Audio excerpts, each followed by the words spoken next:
Hello friends, welcome to my YouTube channel. Exercise 12.1 से question number 7 करेंगे। Identify like terms in the following. A और B part के अंदर आपको बहुत सारी टर्म्स दे रखी हैं। इनमें जो लाइक टर्म्स हैं उनको आपको अलग अलग करके लिखना है। अब लाइक टर्म्स होती हैं वो टर्म्स जिनके पीछे के वेरिएबल सेम होते हैं और पावर्स में भी सेम होते हैं, यानी पीछे पीछे का जो पार्ट होता है नंबर को छोड़ के वो एग्जैक्टली सेम होना चाहिए। चलिए ए पार्ट से शुरू करते हैं। यहाँ पे पहली टर्म है माइनस एक्स वाई स्क्वायर, तो इसे मैं ऐसे लिख लेता हूँ माइनस एक्स वाई स्क्वायर। अब जो एक्स वाई स्क्वायर की टर्म होगी वो इसके साथ लिखी जाएगी, यानी इसके साथ इसका पेयर बनेगा। ये हो गई है। अगली देखते हैं minus four y x square.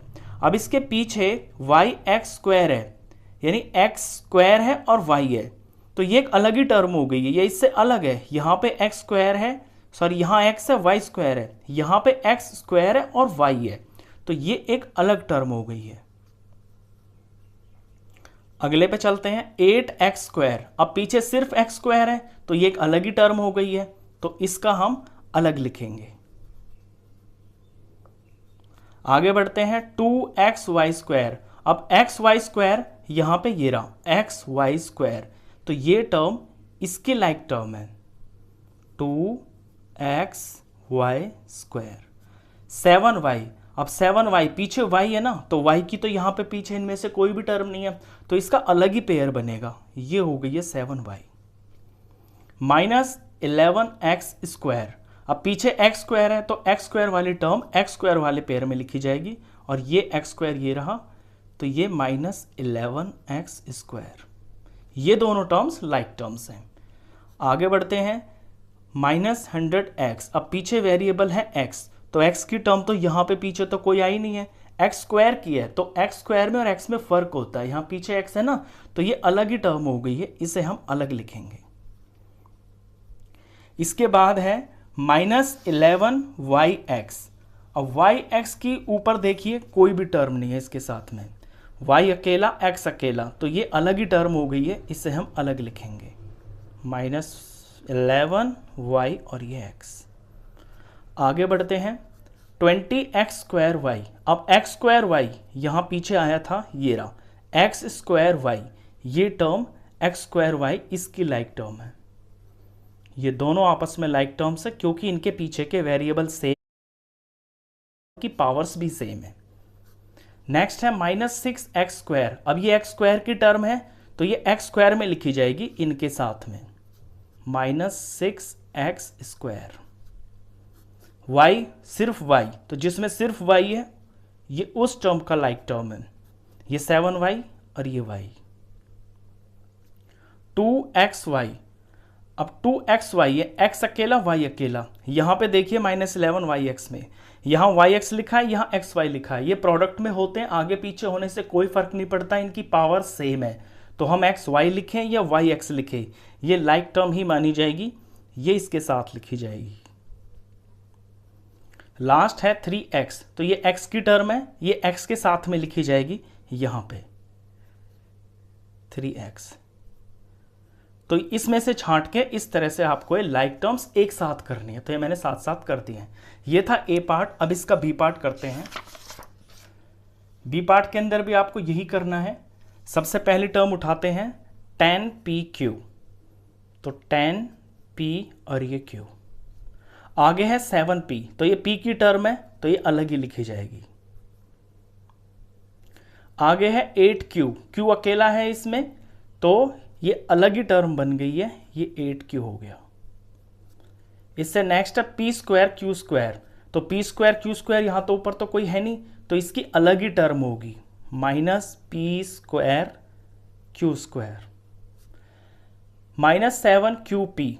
अब qp लिखा हुआ है यहाँ पे और यहाँ पहली टर्म pq है। अब qp लिखें या pq लिखें, बात तो एक ही है ना, वेरिएबल सेम और इनकी पावर भी सेम है, तो ये इसकी लाइक टर्म हो गई है। ये दोनों लाइक टर्म्स हैं। माइनस 100q, ये q की टर्म है तो q वाले के साथ ये लाइक टर्म होगी, तो 8q के पेयर में ये लिखी जाएगी यहां पे इसके साथ में। आगे है -23। अब -23 के अंदर वेरिएबल कुछ भी नहीं है, यानी कि ये कांस्टेंट है, सिर्फ अकेला नंबर, तो अकेले नंबर की अलग ही टर्म बनेगी, ये हो गई है। नेक्स्ट है 12q² p²। अब q² p², यहां पीछे हमने देखा p² q², दोनों में pq है और दोनों की पावर भी सेम है, तो q² p² लिखे या p² q² लिखे, बात एक ही है, आगे पीछे होने से कोई फर्क नहीं पड़ता, तो ये इसके साथ लिखी जाएगी। नेक्स्ट है -5p², ये p² की टर्म है, तो ये p² में लिखी जाएगी, तो ऊपर तो कहीं p² की टर्म अभी तक बनी नहीं है, तो ये अलग ही लिखी जाएगी। नेक्स्ट है 41, ये अकेला नंबर है, कांस्टेंट है, अकेले नंबर के साथ लिखा जाएगा। नेक्स्ट है 2405p, पीछे p है तो ये p की टर्म है, जहां p की टर्म होगी ये उसके साथ लिखी जाएगी। ये 7p है, हमने पीछे देखा, तो ये इसके साथ लिखी जाएगी। 78qp, अब ये qp की टर्म है, तो ये qp के साथ लिखी जाएगी, और जो पहला पेयर ही हमारा बन रहा है ये pq qp, तो ये qp इसके साथ लिखी जाएगी। आगे पीछे होने से कोई फर्क नहीं पड़ता, दोनों में वेरिएबल सेम है और पावर्स भी उनकी सेम ही है। नेक्स्ट है 13p²q। अब p²q, यहाँ पे कोई भी ऐसी टर्म नहीं है जिसमें p² हो और q अकेला हो, कोई भी नहीं है, तो इसकी अलग ही टर्म बन जाएगी।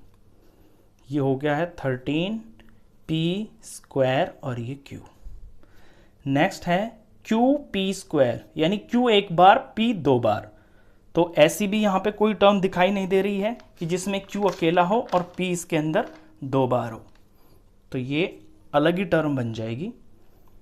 सॉरी, यहाँ पे ये qp², देखिए ये qp² है और ये qp², ये दोनों वेरिएबल सेम है इनके और इनकी पावर्स भी सेम है, तो ये 13 वाले के साथ लिखी जाएगी।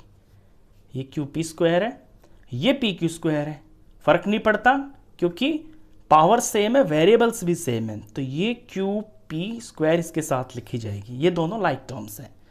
लास्ट है 701p², तो ये p² की टर्म है, तो p² में लिखी जाएगी। ये रहा p², ये इसके साथ लिखी जाएगी 701p²। तो इस तरह से इन सारे टर्म्स में से हमने लाइक टर्म्स को अलग अलग कर लिया है, तो इन्हें आप ऐसे अलग अलग लिखोगे, यही क्वेश्चन था। तो लास्ट पार्ट था, क्वेश्चन खत्म।